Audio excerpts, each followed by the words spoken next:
Good evening बच्चों।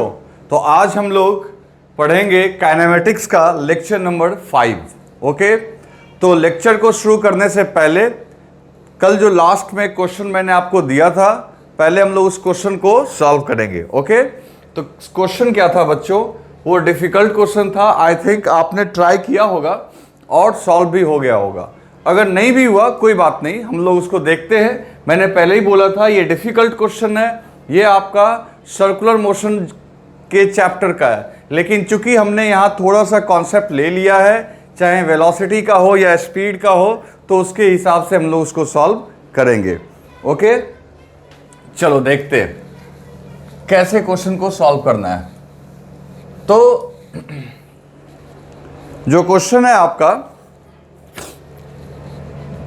वो एक पार्टिकल है जो सर्कुलर पाथ पे मूव कर रहा था, है ना, और वो पॉइंट ए से पॉइंट बी तक गया और ये एंगल गिवन था, है ना। ये एंगल दिया हुआ था, कितना दिया हुआ था बच्चों? 120 डिग्री। क्लियर है? आई थिंक एंगल मैंने दिया होगा, कभी कभी मैं किसी बैच में भूल जाता हूं। तो एंगल ये 120 दिया हुआ होगा, ये रेडियस आर है। पार्टिकल इस सर्कुलर पाथ पे कांस्टेंट स्पीड से चल रही है। तो देखो, एक बात समझो, स्पीड कांस्टेंट है, तो ए से बी तक ये पार्टिकल पहुंच गया। तो ए से बी तक जाने में इसने कितना डिस्टेंस कवर किया? तो ये एक्चुअल पाथ की लंबाई है। ओके, अगर ये पूरा सर्कल होता तो 2 पाई आर होता। एक सर्कल का सर्कमफेरेंस होता है 2 पाई आर। तो पूरा सर्कल में 360 डिग्री और यहाँ कितना डिग्री है? 120 डिग्री, यानी 1/3 है, 1/3 है। 120 को 3 से मल्टीप्लाई करोगे तो 360 हो जाएगा। तो 360 में टोटल कितना डिस्टेंस होता है? 2 पाई आर। तो ऑटोमेटिकली 120 डिग्री में 2 पाई आर का 1/3 होगा। अगर ऐसे भी नहीं तो तुम ऐसे सोचो कि हम लोग ऐसे लिख सकते हैं, एस अगर आपको निकालना भी है तो सीधी सी बात है, आपको पता है कि आर्क की लंबाई अगर कैलकुलेट करनी है तो रेडियस मल्टीप्लाइड बाई ये जो एंगल है, और इस एंगल को आप जो है रेडियन में कन्वर्ट करो। तो 120 डिग्री को रेडियन में कैसे कन्वर्ट करोगे? सब कुछ मैंने बता रखा है आपको, ईच एंड एवरीथिंग। तो अगर थीटा इक्वल्स टू रेडियन में कन्वर्ट करना है आपको, तो सीधी सी बात है, आप इसको कैसे करोगे? तो यहाँ पे हम लोग क्या करेंगे, जो थीटा रेडियन में निकालना है तो 120 को, ठीक है, 360 से डिवाइड करके 2 पाई से मल्टीप्लाई कर देंगे, है ना। जिस एंगल को कवर करना है वो यहाँ पे डाल दो। एक ये फॉर्मूला है, या तुम ऐसे भी लिख सकते हो सीधा, थीटा इक्वल्स टू 120 और नीचे में 180, तो यहाँ पाई लिख दो। अरे 2 से 360 को काट दो।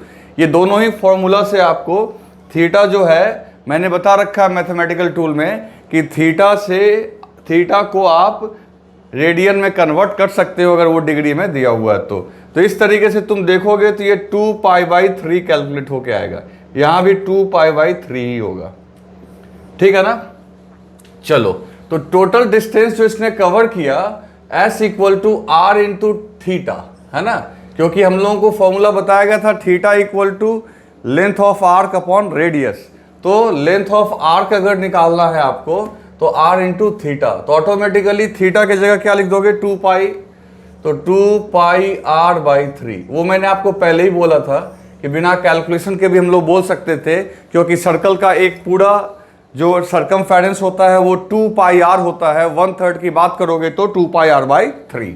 ओके दोस्तों, चलो, अब ये डिस्टेंस इसने जो कवर किया है कांस्टेंट स्पीड से। किससे किया है? कांस्टेंट स्पीड से। तो तुम्हें तो बताया था मैंने फॉर्मूला, स्पीड इक्वल टू होता है डिस्टेंस बाय टाइम, ठीक है। तो देखो, ए से बी तक टोटल डिस्टेंस, तो टोटल डिस्टेंस कितना कवर किया है? 2 पाई आर बाई 3, और टाइम मान लो t, और स्पीड की वैल्यू क्या ले लोगे? v।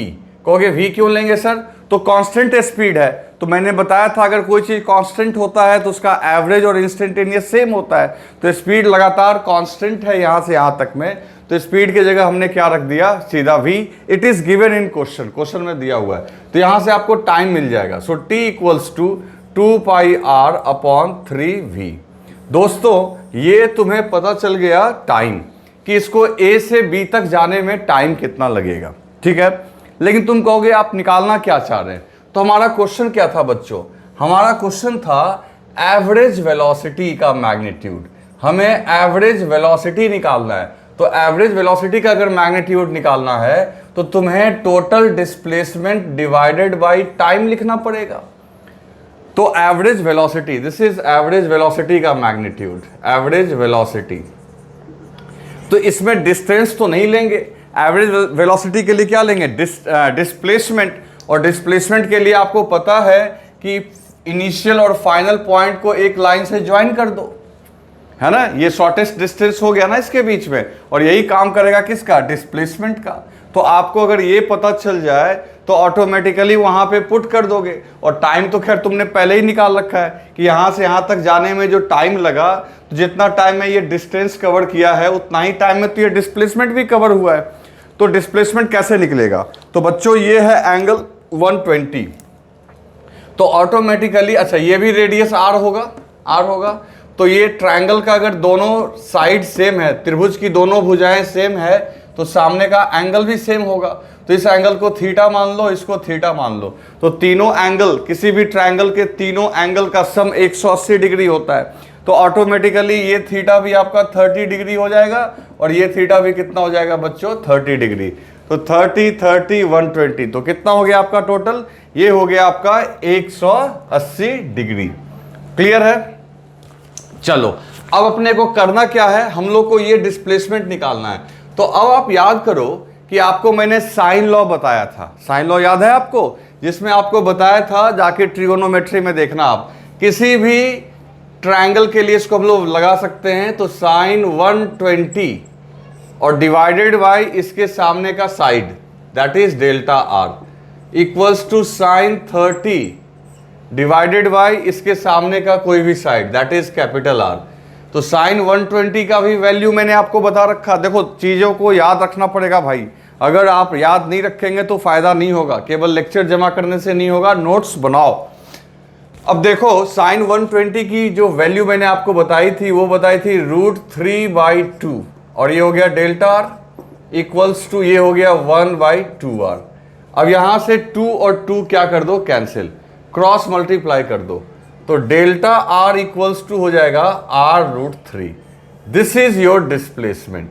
तो देखो बच्चों डेल्टा आर का वैल्यू निकल के आ गया, और डेल्टा आर का वैल्यू कितना है बच्चों, तो r√3। ओके, अब आ जाओ तो एवरेज वेलोसिटी का मैग्नीट्यूड, तो डेल्टा आर के जगह क्या रख दोगे, दिस इज मैग्नीट्यूड के लिए हो गया r√3, और टाइम, डेल्टा टाइम जो है t टाइम लगा है, t इक्वल टू 0 से t तक गया वहां तक, और टाइम तुम्हारा यहाँ कैलकुलेट होके आया है, तो उस टाइम को यहाँ पुट कर दो। अब देख पता चल गया टाइम क्यों हम लोग निकाल रहे थे, 2 पाई आर अपॉन 3v।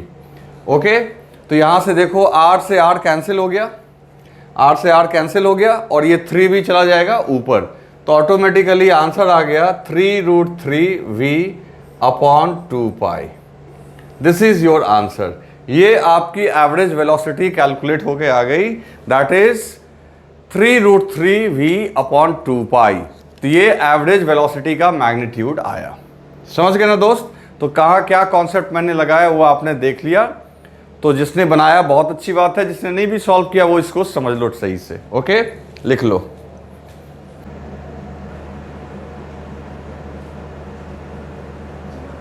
तो दोस्तों अब हम लोग इस क्वेश्चन के दूसरे पार्ट पे बात करते हैं, दैट इज एवरेज एक्सेलरेशन। तो उसमें थोड़ा और दिमाग लगाना पड़ेगा आपको। तो टाइम तो आपने पहले ही कैलकुलेट कर लिया, टाइम वही यूज करेंगे हम लोग। तो टाइम, क्योंकि ए से बी तक जाने का जो टाइम आपका कैलकुलेट होके आया था उसको हम लोग इस्तेमाल करेंगे, that is 2 pi R by 3v। ये टाइम आप याद रखना, ठीक है ना। अब इसके बाद हम लोग यहाँ पे एवरेज एक्सेलरेशन के लिए काम करेंगे। तो वो देखो कैसे काम होगा, आप समझो पहली बात को, इसमें एक कॉन्सेप्ट और लग जाएगा अपना। पार्टिकल पहले आपका कहां पे था, ए पे, ठीक है। पार्टिकल पहले कहां पे था बच्चों, ए पे। तो ए पे था तो उसकी वेलोसिटी होगी डायरेक्शन होगा ऊपर, इंस्टेंटेनियस वेलोसिटी की बात कर रहे हैं हम लोग। क्योंकि कहोगे कैसे ऊपर होगी, तो मैंने आपको बताया ना कि अगर पार्टिकल किसी रास्ते पे चल रहा है, किसी पाथ पे चल रहा है, तो पाथ के उस पॉइंट पे आप, रास्ते के उस पॉइंट पे क्या करो, टेंजेंट ड्रॉ कर दो। क्या कर दो बच्चों, टेंजेंट ड्रॉ कर दो। और जो टेंजेंट ड्रॉ करोगे वो टेंजेंट जो है वो वहां का डायरेक्शन आपको बता देगा। तो बच्चों ये डायरेक्शन आपको पता चल गया कि यहां पे इधर है, और ये जब यहां बी पॉइंट पे आएगा बच्चों तो वेलोसिटी का डायरेक्शन होगा इधर। अब देखो कितना मजेदार काम होने वाला है। ठीक, तो ये हो गई इसकी फाइनल वेलोसिटी, इसको फाइनल वेलोसिटी बोल लो। और यहां पे क्या है बच्चों, ये इनिशियल वेलोसिटी है। अच्छा, तुम्हें ये भी कल मैंने बताया था कि वेलोसिटी के, इंस्टेंटेनियस वेलोसिटी का मैग्नीट्यूड इंस्टेंटेनियस स्पीड के बराबर होता है हमेशा। तो एक बात समझो कि अगर आप वेलोसिटी का मैग्नीट्यूड करोगे तो वो स्पीड के बराबर होगा, और फाइनल वेलोसिटी के भी मैग्नीट्यूड की बात करोगे तो उसका भी v ही होगा। कहोगे ऐसे कैसे हो गया, तो लिखा हुआ है क्वेश्चन में लिखा हुआ है कि स्पीड क्या है, कांस्टेंट। तो वेलोसिटी का मैग्नीट्यूड तो भाई कांस्टेंट है, लेकिन फिर कहोगे सर एक्सेलरेशन तब जीरो होना चाहिए क्योंकि वेलोसिटी में चेंज ही नहीं हुआ। तो कल से मैं लगातार एक चीज आपको समझा रहा हूं कि एक्सेलरेशन का काम है वेलोसिटी को चेंज करना, and you know that velocity is a vector quantity, और वेक्टर का अगर डायरेक्शन भी बदलेगा भाई तो एक्सेलरेशन बदला हुआ माना जाएगा।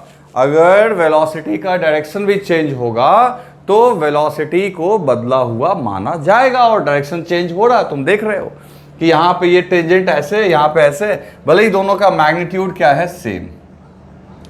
तो अब सवाल ये है कि एवरेज एक्सेलरेशन का क्या फॉर्मूला है।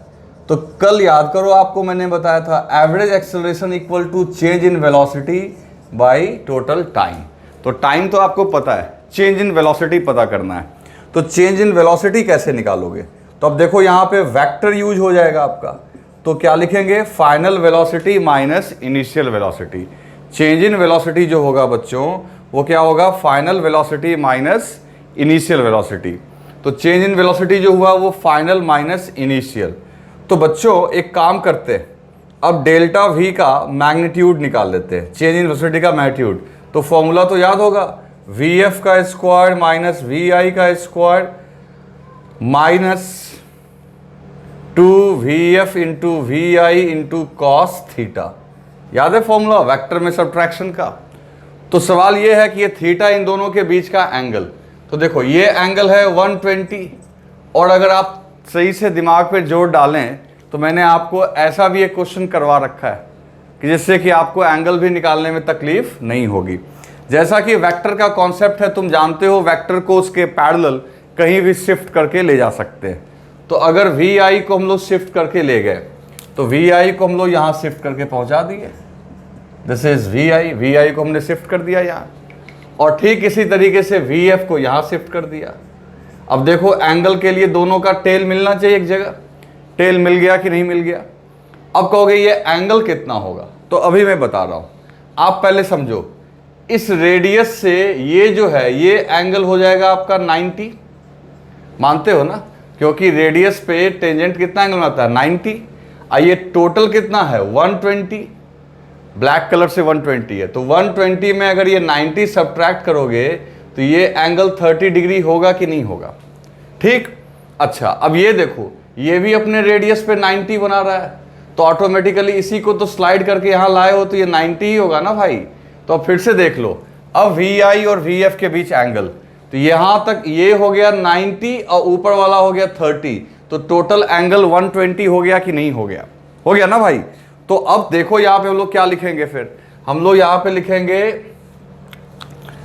Mod of delta V equals to under root, अब वी एफ के जगह V square plus V square minus 2v square, और कॉस थीटा, थीटा की जगह क्या लिखोगे 120, तो कॉस 120 होता है बच्चों -1/2, कॉस 120 होता है -1/2। ठीक, अब ये माइनस माइनस क्या हो गया प्लस, और यहां से 2 हो गया कैंसिल, तो ये ऑटोमेटिकली अंदर में आ गया V squared plus V squared plus V squared, ये 2 और 2 कैंसिल, माइनस माइनस प्लस। तो दोस्तों delta we change in velocity का जो मैग्नीट्यूड निकल के आया अंडर रूट 3v स्क्वायर्ड, तो ये v√3 कितना आ गया बच्चों, v√3। अब आंसर आ गया, तो अपने को क्या कैलकुलेट करना था, ए एवरेज का मैग्नीट्यूड। तो ए एवरेज का मैग्नीट्यूड डायरेक्शन में निकाल सकते हैं। अगर मैग्नीट्यूड की बात करोगे तो mod of delta we upon delta T, तो मॉड ऑफ डेल्टा वी कितना आया, v√3, और डेल्टा टी कितना आया बच्चों, मतलब टाइम कितना आया था, तो 2πr अपॉन 3v। अब ये 3v कहाँ चला गया, ऊपर चला गया, तो ऑटोमेटिकली आंसर क्या आएगा, 3√3 है ना, 3√3 v स्क्वायर्ड अपॉन 2πr। क्या आंसर है बच्चों, 3√3 v squared upon 2πr squared. ये एवरेज एक्सेलरेशन का मैग्नीट्यूड यानी वैल्यू कैलकुलेट होके आ गया। क्लियर, चलो जल्दी से लिख लो इसे फटाफट।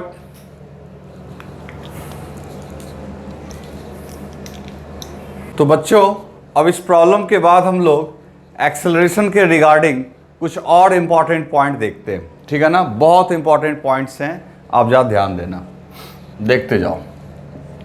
देखो हमने कल डिस्कस किया था कि एक्सेलरेशन का जो लेना देना है वो वेलोसिटी के चेंज से, और वेलोसिटी का चेंज करने का मतलब आइदर वो उसके मैग्नीट्यूड में चेंज करे या उसके डायरेक्शन में चेंज करे या दोनों में भी चेंज कर सकता है। एक्सेलरेशन का काम है वेलोसिटी को बदलना, ठीक। अब देखते जाओ तो इसमें क्या क्या इंपॉर्टेंट पॉइंट है, इंपॉर्टेंट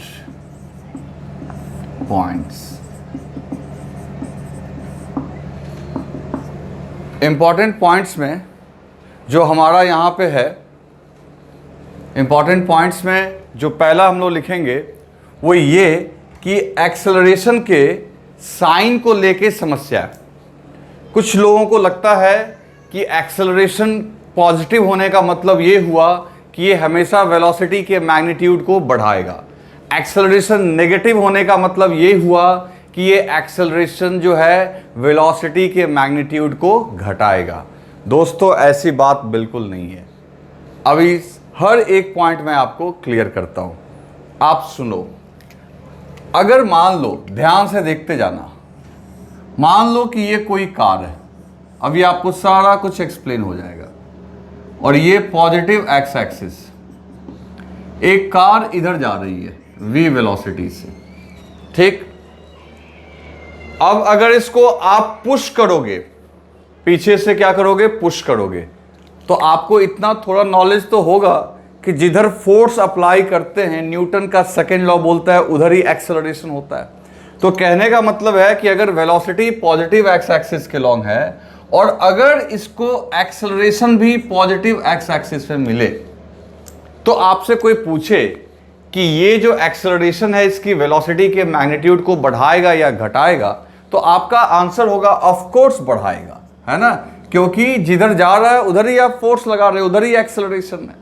तो देखो इस केस में जो आपका एक्सेलरेशन जो है उसको हम लोग पॉजिटिव बोलेंगे और वेलोसिटी भी आपका पॉजिटिव है। एक्सेलरेशन को पॉजिटिव इसलिए नहीं बोलेंगे क्योंकि एक्सेलरेशन वेलोसिटी को बढ़ा रहा है, इसलिए एक्सेलरेशन को पॉजिटिव बोलेंगे क्योंकि एक्सेलरेशन का डायरेक्शन पॉजिटिव एक्स एक्सिस में। तो देखो एक्सेलरेशन भी पॉजिटिव, वेलोसिटी भी पॉजिटिव, और हम ये भी बोल सकते हैं कि यहाँ वेलोसिटी की जो मैग्नीट्यूड है वो बढ़ रही होगी। इस एरो का देने का मतलब है इंक्रीज हो रही होगी। वेलोसिटी को हमने मॉड में कर दिया, तो ये जो एरो दिख रहा है आपको, इसका मतलब हो गया वेलोसिटी क्या हो रही होगी, इंक्रीज हो रही होगी, है कि नहीं बच्चों। वेलोसिटी क्या हो रही होगी, इंक्रीज हो रही होगी। उसके बाद अब देखो फिर वही डायग्राम, फिर डायग्राम देखो। अब ये कार अभी भी आगे जा रही है, सॉरी, अब ये कार मान लो कोई कार है जो निगेटिव एक्स एक्सिस में जा रही है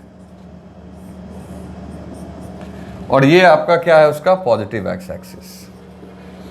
तो एक बात गौर करना आप कि वेलोसिटी देखो इधर किधर है, आपका नेगेटिव एक्स एक्सिस की तरफ है, तो ये वेलोसिटी को हम लोग नेगेटिव बोलेंगे। लेकिन फोर्स तुम अभी भी इधर ही लगा रहे हो। जैसे यहां पे फोर्स इधर लगा रहे थे, तो फोर्स अगर इधर ही लगा रहे होगे तो एक्सेलरेशन जो है वो तो अभी भी आपका पॉजिटिव एक्स एक्सिस के लॉन्ग है। आ रही है बात समझ में? तो अब क्या होगा, आप खुद सोचो, कोई कार इधर जा रही है और तुम इधर से पुश करोगे तो कार फास्ट होगी या स्लो होगी? तो बहुत सिंपल सा जवाब है, कार स्लो होगी। तो सुनो यहां पे क्या हुआ, यहां पे एक्सेलरेशन को अभी भी हम पॉजिटिव बोलेंगे। क्यों बच्चों, कंफ्यूज मत होना। तो मेरा ये कॉन्सेप्ट याद रखना, तुमको पहले जो भी कोई किसी ने सिखाया है उसको छोड़ो। ये कॉन्सेप्ट से आपको कई प्रॉब्लम में दिक्कत नहीं आएगी, आप निश्चिंत रहो। एक्सेलरेशन अभी भी हम क्या बोलेंगे, पॉजिटिव, ठीक है ना। लेकिन ये वेलोसिटी, अच्छा वेलोसिटी को क्या बोलेंगे यहां पे, नेगेटिव। वेलोसिटी नेगेटिव बोलेंगे क्योंकि नेगेटिव एक्स एक्सिस में है।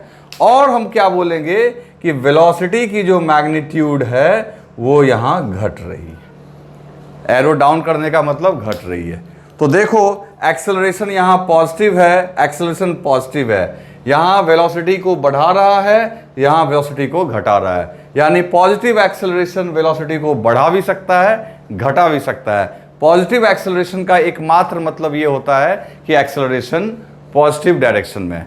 थोड़ा सब्र रखो, जो तुम्हारे दिमाग में चल रहा है वो भी, यानी रिटार्डेशन के बारे में चल रहा होगा, वहां तक हम लोग पहुंचेंगे। तुम ध्यान देते जाओ। इसी तरीके से अब आप देखो कि अगर हम लोग बात करें तीसरा एग्जाम्पल का। अभी देखो क्या है कि फिर एक कार लेते हैं और ये कार जा रही है पॉजिटिव एक्स एक्सिस में, ठीक है। और तुमने इसको पुश किया आगे से, इसको किधर से पुश किया, आगे से, और ये डायरेक्शन है नेगेटिव एक्स एक्सिस। तो आगे से पुश करोगे बच्चे तो ये एक्सेलरेशन जो है आपका पीछे की ओर पैदा होगा। तो ये दोनों एग्जांपल किसके हो गए, पॉजिटिव एक्सेलरेशन के, पॉजिटिव एक्सेलरेशन, ठीक। अब हम लोग बात कर रहे हैं नेगेटिव एक्सेलरेशन का, नेगेटिव एक्सेलरेशन। अब जरा खुद सोच के देखो, पहली बात एक्सेलरेशन जो हम लोग का यहाँ पे एरो लगा दो, तो एक्सेलरेशन हम लोग का क्या है, नेगेटिव डायरेक्शन में। वेलोसिटी क्या है, पॉजिटिव। लेकिन अगर मैग्नीट्यूड ऑफ वेलोसिटी की बात करें तो बढ़ेगी या घटेगी? तो बहुत सिंपल जवाब है बच्चों, मैग्नीट्यूड ऑफ वेलोसिटी घटेगी। तो यहां नेगेटिव एक्सेलरेशन वेलोसिटी के मैग्नीट्यूड को घटा रहा है। अब अगला एग्जांपल तुम्हें और चौंका देगा। अब आगे देखो, मान लो ये फोर्थ एग्जांपल हम लोग ले रहे हैं। इसमें ये कार जो है वो नेगेटिव एक्स एक्सिस की तरफ ही जा रही है। किधर जा रही है बच्चों, नेगेटिव एक्स एक्सिस की तरफ। तो वेलोसिटी आपका नेगेटिव एक्स एक्सिस, और एक्सेलरेशन भी किधर है, इधर ही। मान लो इधर ही पुश कर रहे हो और जा भी रही है इधर, सोचो इधर ही जा रही है, इधर ही पुश कर रहे हो, तो तुम्हें क्या लगता है, रफ्तार यानी वेलोसिटी की मैग्नीट्यूड बढ़ेगी कि नहीं बढ़ेगी? बिल्कुल बढ़ेगी। अगर इधर ही कोई जा रहा है, इधर ही पुश कर रहे हो, तो जरूर बढ़ेगी। तो इस केस में हम लोग यहां एक्सेलरेशन फिर से नेगेटिव, अब वेलोसिटी भी नेगेटिव, और मैग्नीट्यूड ऑफ वेलोसिटी क्या हो रही होगी, बढ़ रही होगी। तो ताज्जुब की बात है कि नेगेटिव एक्सेलरेशन भी वेलोसिटी के मैग्नीट्यूड को क्या कर सकता है, बढ़ा सकता है। तो कहोगे इसमें रिटार्डेशन किसको बोलेंगे? तो अब रिटार्डेशन की परिभाषा सुनो। रिटार्डेशन यानी मंदन, हिंदी में मंदन बोलते हैं। रिटार्डेशन का मतलब यह होता है, रिटार्डेशन उस एक्सेलरेशन को बोलते हैं जो एक्सेलरेशन वेलोसिटी के मैग्नीट्यूड को घटाता है। और वो पॉजिटिव एक्सेलरेशन भी हो सकता है और वो नेगेटिव एक्सेलरेशन भी हो सकता है। देखो पॉजिटिव एक्सेलरेशन भी यहां रिटार्डेशन का काम कर रहा है क्योंकि वेलोसिटी के मैग्नीट्यूड को घटा रहा है। यहां नेगेटिव एक्सेलरेशन भी रिटार्डेशन का काम कर रहा है। तो बच्चों पॉजिटिव नेगेटिव से सिर्फ डायरेक्शन का मतलब होता है, लेकिन अगर रिटार्डेशन वर्ड कहीं लिखा हुआ है तो रिटार्डेशन उस एक्सेलरेशन को बोलते हैं जो एक्सेलरेशन वेलोसिटी के अपोजिट है। देखो वेलोसिटी के ये अपोजिट है, तो ये इस केस वाला एक्सेलरेशन रिटार्डेशन का काम करेगा। फिर यहां देखो ये एक्सेलरेशन वेलोसिटी के अपोजिट है, तो इस केस का भी जो एक्सेलरेशन होगा वो रिटार्डेशन का काम होगा। तो जनरली ऐसा होता है कि हम लोग हमेशा वेलोसिटी को पॉजिटिव ही लेते हैं, तो इसलिए टीचर आपको रटवा देते हैं कि भाई वेलोसिटी के अलोंग वाले को यानी पॉजिटिव एक्सेलरेशन इधर हो गया, नेगेटिव को रिटार्डेशन बोल। नेगेटिव एक्सेलरेशन को रिटार्डेशन नहीं बोलेंगे। रिटार्डेशन एक एक्सेलरेशन है जो वेलोसिटी के अपोजिट होता है, चाहे वो पॉजिटिव भी हो या नेगेटिव भी हो। तो आज से आप ये तीनों टर्म क्लियर रखना दिमाग में कि पॉजिटिव एक्सेलरेशन और नेगेटिव एक्सेलरेशन का नोमेनक्लेचर का नाम क्यों रखा गया। पॉजिटिव का नाम इसलिए रखा गया क्योंकि पॉजिटिव डायरेक्शन में लग रहा होगा एक्सेलरेशन। नेगेटिव का नाम इसलिए रखा गया क्योंकि वो नेगेटिव डायरेक्शन में लग रहा होगा। और रिटार्डेशन जो है वो पॉजिटिव का एक्सेलरेशन भी काम कर सकता है और नेगेटिव भी काम कर सकता है। रिटार्डेशन का एकमात्र मीनिंग होता है बच्चों कि वो आपका वेलोसिटी के अपोजिट होता है और वो हमेशा मैग्नीट्यूड को क्या करेगा, घटाएगा। तो मैं एक टेबल भी इसका बना देता हूं। फिलहाल अभी आप पहले लिखो इसको अच्छे से।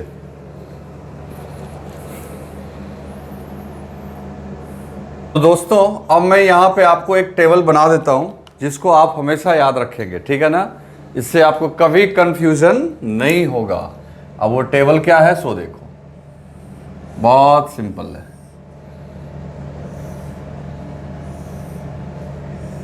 ये आपका हो गया वेलोसिटी, ये एक्सेलरेशन और ये मैग्नीट्यूड ऑफ वेलोसिटी। तो अगर velocity plus acceleration plus magnitude बढ़ेगा, ओके। अगर velocity minus acceleration plus velocity घटेगा, ओके। अगर velocity minus acceleration minus velocity का मैग्नीट्यूड बढ़ेगा। अगर velocity plus acceleration minus magnitude घटेगा। तो ये दो टाइम हुआ। देखो ये वाला टाइम जो एक्सेलरेशन प्लस है तब भी मैग्नीट्यूड घटा रहा है और यहाँ नेगेटिव है तो घटा ही रहा है। और प्लस एक्सेलरेशन भी बढ़ा सकता है, नेगेटिव बढ़ा सकता है। तो इन दो जगहों पे हम लोग बोलेंगे कि यहाँ पे रिटार्डेशन हो रहा है। क्या हो रहा है बच्चों, रिटार्डेशन। क्या हो रहा है बच्चों, यहाँ भी रिटार्डेशन। तो आज से हम लोग रिटार्डेशन का एक टर्म लिख लेते हैं दोस्तों। कहीं भी अगर लिखा हुआ रहे रिटार्डेशन, रिटार्डेशन, तो रिटार्डेशन का मतलब क्या हुआ। तो रिटार्डेशन का मतलब ये हुआ, दिस इज द एक्सेलरेशन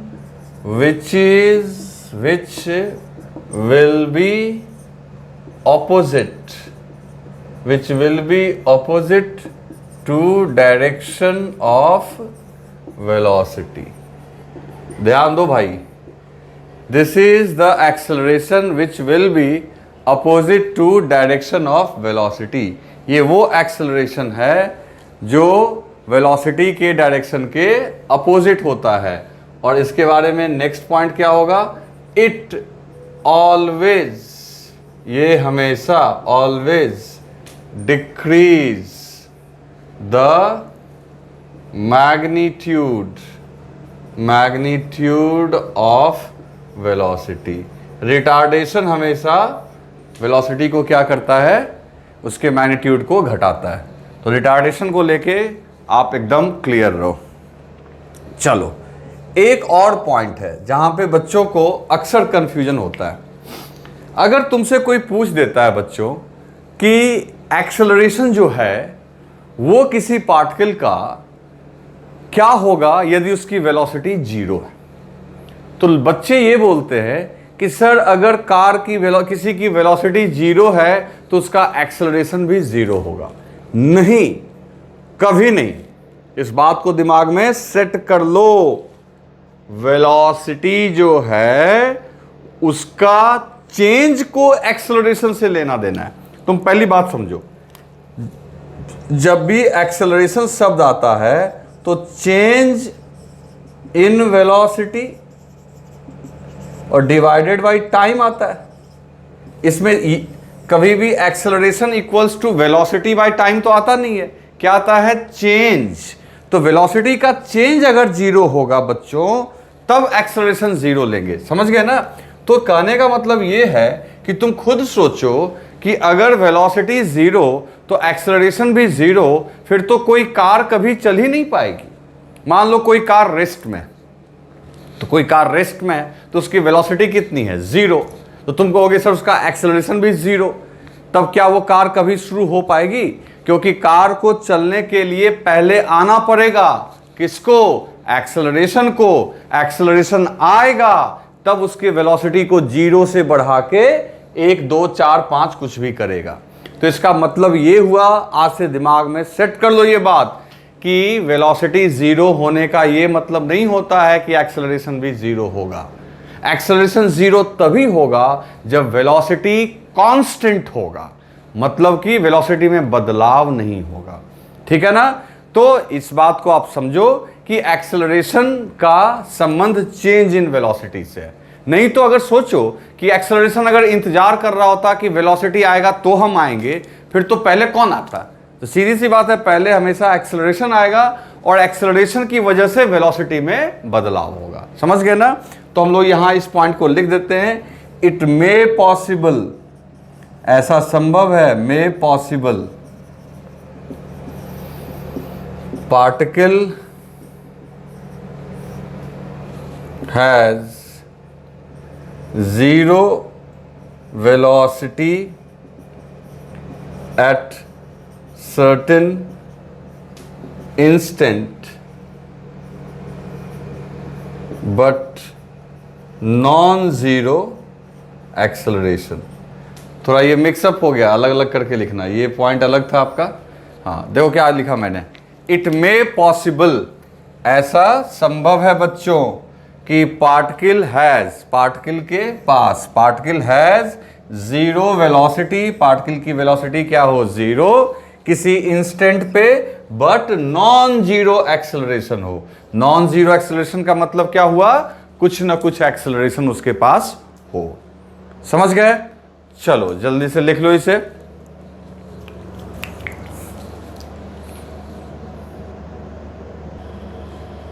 तो बच्चों अब इन लोगों को हम लोग आपस में जितने भी पैरामीटर्स हमने अभी पढ़ा, इन सभी को क्या करते हैं ना, आपस में थोड़ा रिलेट कर लेते हैं कि कैसे एक दूसरे को ये प्रभावित करते हैं और किस मैथमेटिकल फंक्शन के थ्रू ये जुड़े हुए हैं। तो अभी मैं आपको बताने जा रहा हूं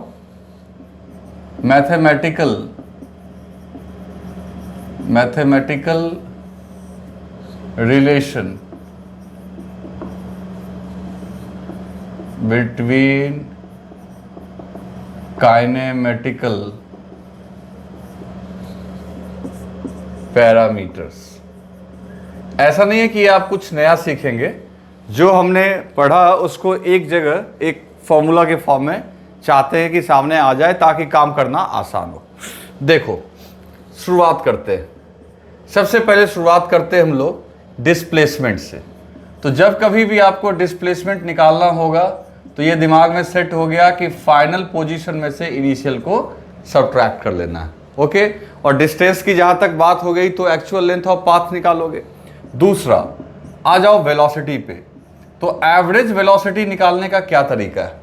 तो एवरेज वेलोसिटी निकालने के लिए मैंने आपको बोला कि टोटल डिस्प्लेसमेंट को टोटल टाइम से डिवाइड कर दो। ठीक है ना? टोटल डिस्प्लेसमेंट को टोटल टाइम से, हमेशा आपके लिए ये वैलिड है। टोटल डिस्प्लेसमेंट को टोटल टाइम से डिवाइड करो। और डिस्प्लेसमेंट तो ऐसे भी निकाल सकते हो। उसके बाद अगर बात आएगी बच्चों इंस्टेंटेनियस वेलोसिटी की, सिर्फ v लिखेंगे तो इसका मतलब इंस्टेंटेनियस। तो सीधी सी बात है, छोटा सा डिस्प्लेसमेंट बाय छोटा सा टाइम, है ना?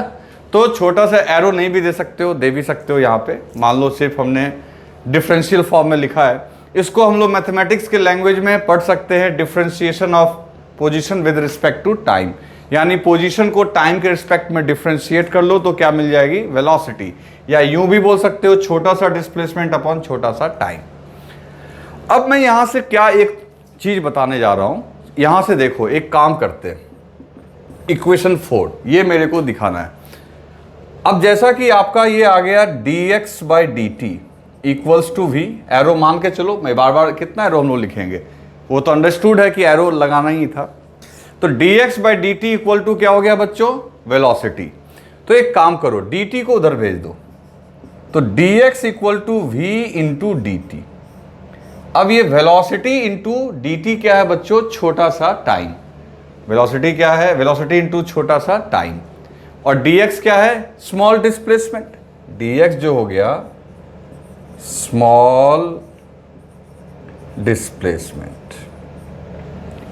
अब देखो यहां से क्या दिमाग लगाएंगे, अगर इस दोनों तरफ इस इक्वेशन को इंटीग्रेट करेंगे, तो आपको याद है ना इंटीग्रेशन, और जिसने नहीं पढ़ा है वो जाके इंटीग्रेशन देख लो भाई, लेक्चर नंबर शायद मैथमेटिकल टूल का 13, 14, 15 में है, देख लेना आप।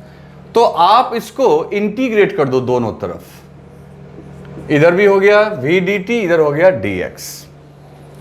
अब तुम इंटीग्रेशन का मतलब जानते हो, जोड़ना। तो यहां x dx को हम लोग ऐड करेंगे, तो उसमें एक लिमिट भी लेते थे बच्चों, xi से xf तक, है ना।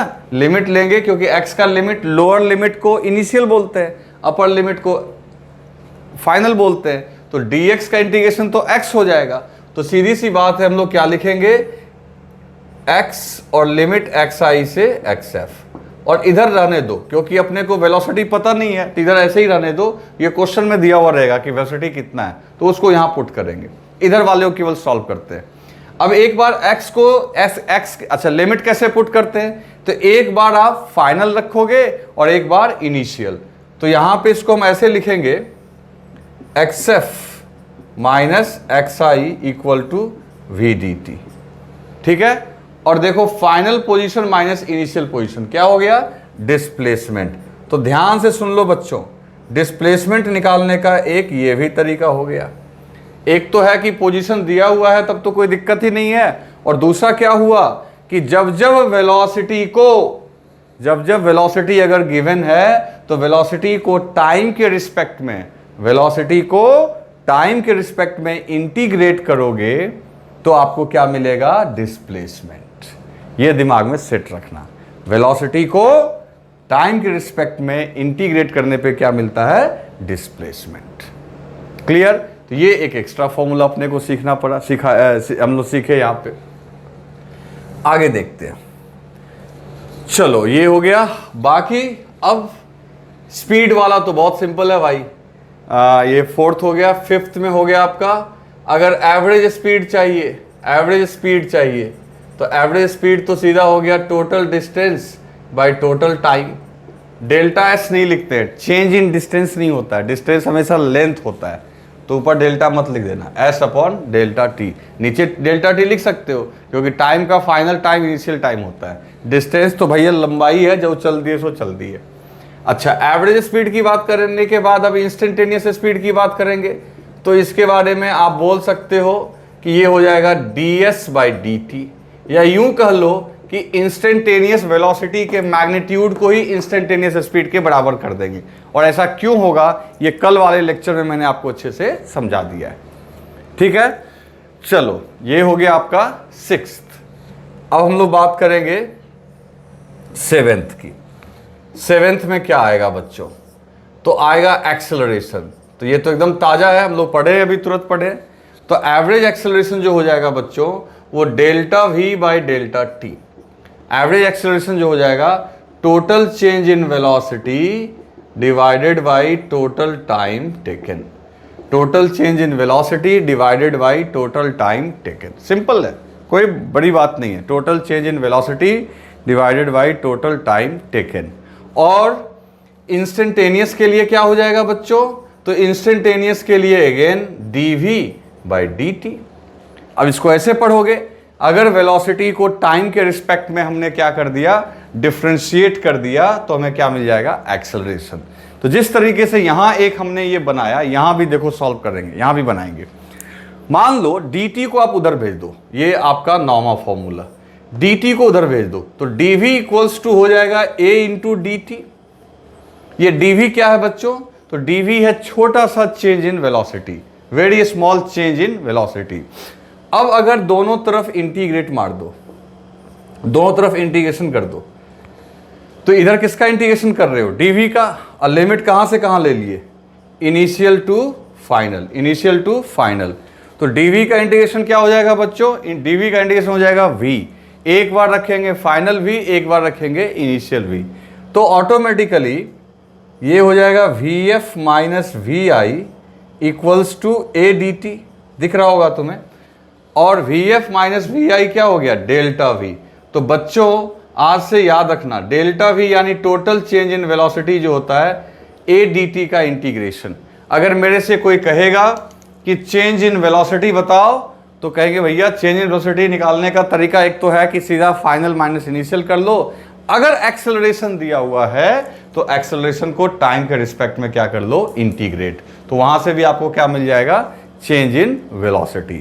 ओके दोस्तों, चलो जल्दी से लिख लो।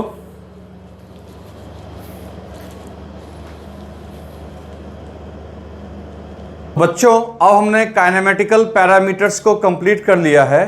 अब हम लोग चैप्टर में आगे बढ़ते हैं और देखो आपने मोशन के टाइप्स तो वहां पे देखा था, रोटेशनल, ट्रांसलेशनल, रिलेटिव, एब्सोल्यूट, लेकिन एक बार फिर आपके सामने मोशन को क्लासिफाई करने जा रहे हैं। तो देखो मोशन को एक और टाइप में एक और आधार पे डिस्ट्रीब्यूट किया जा सकता है। एकदम ध्यान से देखो कौन कौन सा। पहला है मोशन इन वन डायमेंशन, है ना, वन, इसको शॉर्ट फॉर्म में वन डी मोशन भी बोलेंगे। दूसरा होगा बच्चों मोशन इन टू डायमेंशन। अभी मैं मतलब समझाऊंगा सबका क्या मतलब हुआ। और तीसरा होगा बच्चों motion in three dimension, that is 3D motion.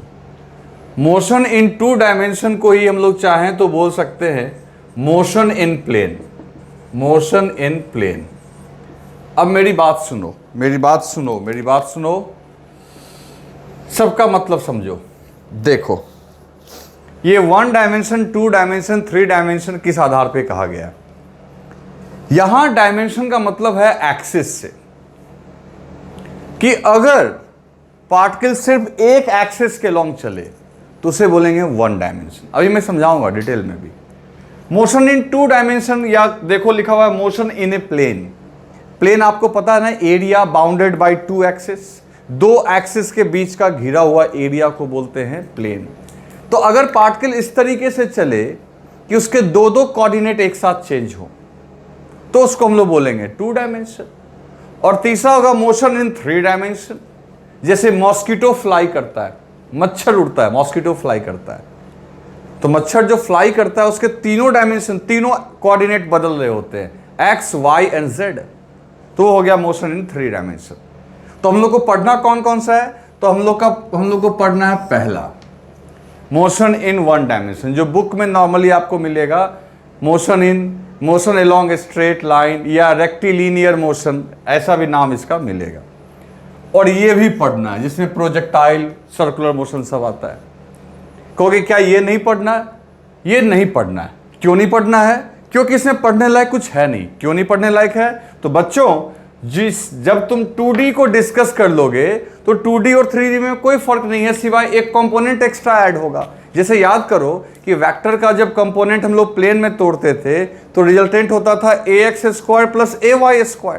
और जब स्पेस में तोड़े तो कुछ नया थोड़ी सीखे तुम, बस ax² ay² की जगह एक और हो गया az²।